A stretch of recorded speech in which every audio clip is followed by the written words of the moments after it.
যারা বাইক না ঢুকতে পারে প্রশাসনের দায়িত্বে যারা আছেন দয়া করে আপনাদের কাছে আমাদের কর্মী তরফ থেকে প্রশাসনের দায়িত্বে যারা আছে আপনাদের কাছে আমাদের কমিটির তরফ থেকে প্রশাসনের অনুরোধ আপনারা দুটি গেট একটু যাতে না বাইক ঢুকতে পারে সেই দিকটা একটু ব্যবস্থা করে দেন।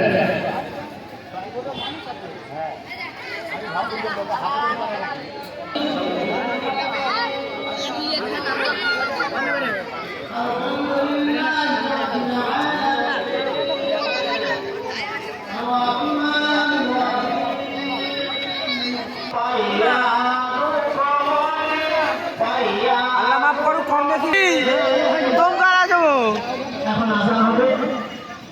আসানের পরে